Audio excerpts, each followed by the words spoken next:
Welcome back, you filthy exiles. So, I was initially underwhelmed by the league content for this league. Actually, let's crank this audio up in game so we can actually hear stuff. I was a little underwhelmed originally by the new league content until I stumbled across the logbooks, expedition logbooks. So, part of the end game is as you go through, and the higher the tier of maps you go, this one's only a low level logbook, area level 71. And basically you'll get logbooks that'll drop when you do the expedition areas, and then basically you can go into the logbooks and it's basically like a map, but it's sort of like Blight, except not like Blight. It doesn't have a timer on it. It's actually pretty good league content, I'll be honest with you. Didn't think a lot of it until I did one. And, you know, I was like, holy shit. But anyway, you go up to Danig, the warrior of Scald. Go to show expedition map. You drop your map in, and you can craft it the same way you craft a map. Eternal empire. I'd call them not quite eternal, since they're all dead now. But since so many of them are still walking around as shamblers, perhaps they were aptly named. Care to explore one of their ancient sites, Exile? There's got a bit of a spiel.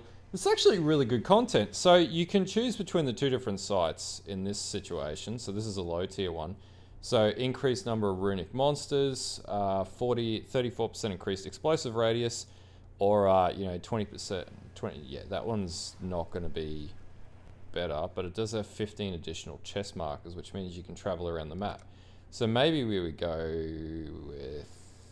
Actually, we'll go with this one. So it'll open up your exploration map to the battleground graves, and we'll go farm this like any other map. Now what I found is, like, if you're after regret orbs or anything else that you need to progress through the league and, you know, re-gear your character, it's actually a really good way to do that. So basically you start from your detonator. Don't do this just yet. Let's drop that audio, otherwise it's going to be crazy. And then basically from here you got 18 of these explosive placements, and you want to have a look around the map. Now what I found was I tend to go with currency because I like currency. But you could go any way you wanted to, and then basically you just chain it around the map, and the idea is to get the most efficient chainage to move around to the areas that you want to get to. So in this case we haven't really effed up, because it sort of forces you into a position where you got to make a hard decision as to what you actually want. Now coming back down, My spirit is spent. we'll pick that up. We've already got one going there, so let's just follow this. Run around, drop another one there. We actually can go pretty far with this. We want to try and get as much as we can. Now these also reveal like sub maps to these areas as well. It's, ooh, that looks pretty damn good. Alright, so now we're going to go hit the plunger and see what this actually spits out. By the way, this is my shield crush character, which there'll be a video up for that in the next day as well. It's doing really well.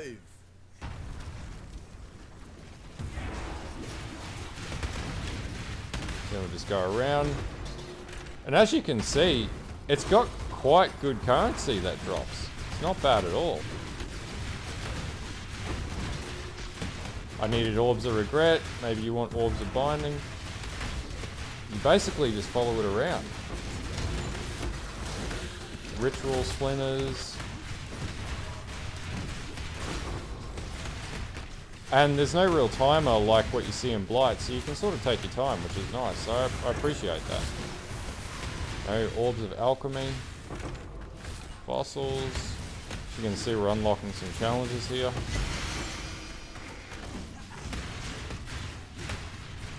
So we're going to come back down here.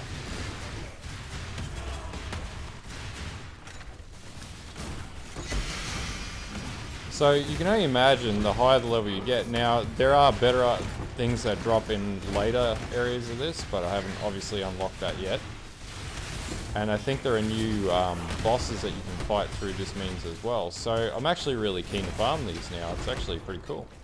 Exotic coinage. So this lets you re-roll the currency window with the other trader.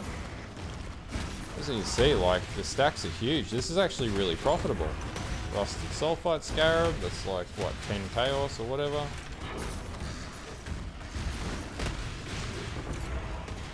We're just collecting all the stuff right now. I can't do this just yet.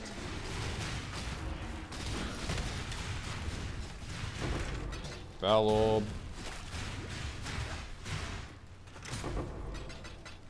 Alright.